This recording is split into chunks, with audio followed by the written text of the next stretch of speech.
हे राम तुम्हारा वंश जात, सिद्धार्थ तुम्हारी भांति तात। घर छोड़ चला है आज रात, आशीष उसे दो लो प्रणाम। हो क्षण भंगुर भव राम राम। मैथिली शरण गुप्त की ये पंक्तियाँ सिद्धार्थ के जीवन को और उसके महत्व को रेखांकित करती है। महाभ्रष्ट क्रमण में मैथिली शरण गुप्त जी ने मुख्यतः सिद्धार्थ के गृह त्याग को हमें दिखाया है। मैं सिंटू प्रसाद आप सभी का सिंटू टॉक्स में स्वागत करता हूं और आज बुद्ध पूर्णिमा के अवसर पर आप सभी को बुद्ध जयंती की ढेर सारी शुभकामनाएं। आज का ये वीडियो बुद्ध के जीवन को लेकर है और आखिर क्यों बुद्ध ने अपना गृह त्याग किया और किस मोक्ष की तलाश में उन्होंने पूरे सांसारिक मोह माया को त्याग किया। तो कपिलवस्तु BC 523 उस दिन घर में पूरा हलचल चारों तरफ मची हुई थी। एक बच्चे की रोने की आवाज अचानक आई।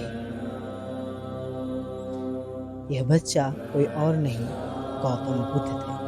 महाराज बहुत परेशान थे क्योंकि उनकी दोनों पत्नियों के द्वारा भी एक पुत्र भी नहीं था। तो इसी प्रकार गौतम बुद्ध ने जन्म लिया। राजा प्रशंसा से पूरी प्रजा में महोत्सव की तैयारी किए और कई ऋषि मुनियों को सिद्धार्थ के नामकरण के लिए बुलाया गया। ऋषि मुनियों में कई ऋषि मुनियों ने उनका हाथ देखकर यह अनुमान और भविष्य किया कि भविष्य में सिद्धार्थ क्या करेगा। कईयों ने कहा ये राज्यपाट संभालेगा, कईयों ने बहुत सारी अपनी मान्यताओं को दिया। अंत में एक ऋषि ने कहा आपका पुत्र आगे जाकर एक महान सन्यासी बनेगा। महाराज इस खबर से अप्रसन्न हो गए क्योंकि उन्हें ऐसा लगता था कि यदि मेरा पुत्र सन्यासी हो गया तो आगे का राजपाट कौन संभालेगा। महाराज ने कहा मैं इसे सन्यासी कैसे बनने दे सकता हूँ, हालांकि मेरे बाद राजपाट को तो सिद्धार्थ ही संभालेगा। गुरुदेव ने इससे आगे और कुछ नहीं कहा और आशीर्वाद देकर प्रस्थान किया।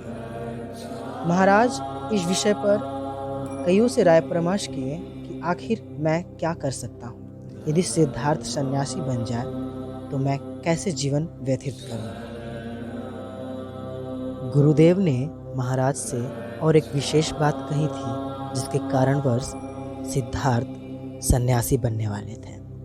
उन्होंने कहा था जिस दिन सिद्धार्थ को दुख का पता चलेगा, दुख क्या होता है वो पता चलेगा, अर्थात उनके जीवन में जिस दिन दुख दिखेगा उसी दिन वो सन्यासी के पथ पर चल पड़ेंगे। तो महाराज ने सोचा कि सिद्धार्थ के जीवन काल में मैं कभी दुख नहीं आने दूंगा और उनके पालन पोषण में हमेशा खुशियां ही बिखेरे रखूंगा।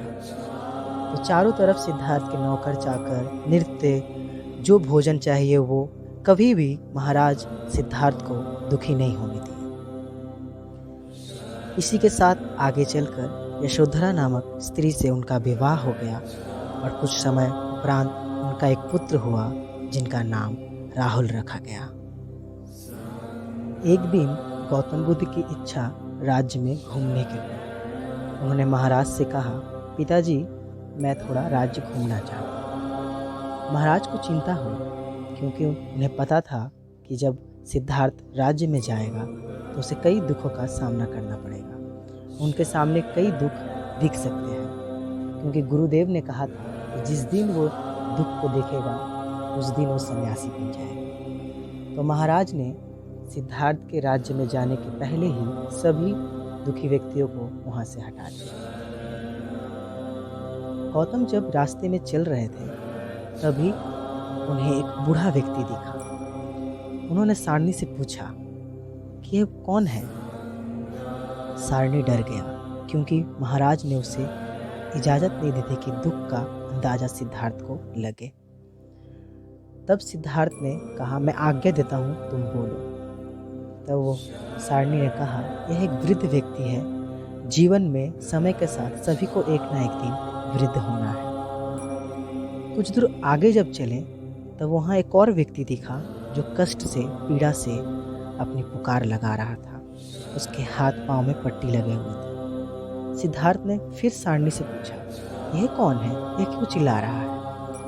तब सारणी ने फिर कहा कि जीवन में कष्ट भी हमारे जीवन में आते ही रहते हैं और उनका सामना समय समय पर हमें करना पड़ता है।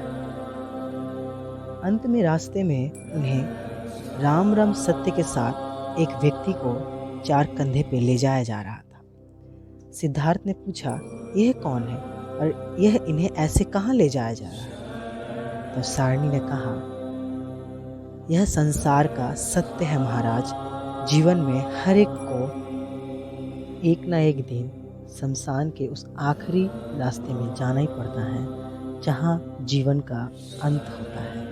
आप सारी मोह माया को त्याग कर अंत समय में आपको अकेला ही इन संसार की क्षणभंगुरता को छोड़कर जाना पड़ता है। महाराज, मृत्यु ही जीवन का शाश्वत सत्य है जिसे सभी को स्वीकार करना पड़ता है। सिद्धार्थ इन चीज़ों को देखकर कहीं न कहीं उनके मन में दुख क्या होता है उसका आभास हो चुका था। एक दिन बगीचे में गौतम बुद्ध ध्यान लगाकर यह सोच रहे थे कि किस प्रकार इससे शांति पाया जाए। तभी उनके पिताजी ने उनसे पूछा, पुत्र, तुम यहाँ बैठकर क्या कर रहे हो? तब सिद्धार्थ ने कहा, पिताजी, मैं दुखों का नाश करने के लिए, मोक्ष की प्राप्ति के लिए सन्यासी बनना चाहता हूँ। तब पिताजी क्रोधित होकर बोले, तुम अपना सत्य भूल रहे हो। तुम्हारा सत्य, तुम्हारा कार्यभार, राज्यभार को संभालना है, ना कि सन्यासी बनना। सिद्धार्थ ने विनती की और कहा, मैं हाथ जोड़कर विनती करता हूँ पिताजी, मुझे सन्यासी बनने दीजिए। पिता ने उनकी बात को काटते हुए कहा, जाओ, तुम्हारे मित्र इंतजार कर रहे हैं, जाकर उनसे बात करो, इन सब बातों को छोड़ो। सिद्धार्थ समझ चुके थे कि पुत्र मोह, पिता मोह और पत्नी के मोह को छोड़कर ही मैं सन्यासी के पद पर चल सकता हूँ और संसार के लिए उस मोक्ष की तलाश कर सकता हूँ। इसीलिए अर्धरात्रि में जब सभी सो चुके थे तभी सिद्धार्थ ने गृह त्याग किया। हे पूज्य पिता, माता महान, क्या मांगू मैं तुमसे क्षमा दान, क्रंदन क्यों गाँव भृत गान, उत्सव हो पूर्व ग्राम ग्राम, क्षण भंगुर भव राम राम। इसी कथन के साथ सिद्धार्थ मोक्ष की तलाश में, उस दुख की शांति की तलाश में संसार की रक्षा करने के लिए गृह त्याग कर दिया। इसी त्याग ने आगे चलकर सिद्धार्थ को गौतम बुद्ध के नाम पर प्रतिष्ठित किया। उन्होंने अपने सफर में कई सिद्धियां प्राप्त की।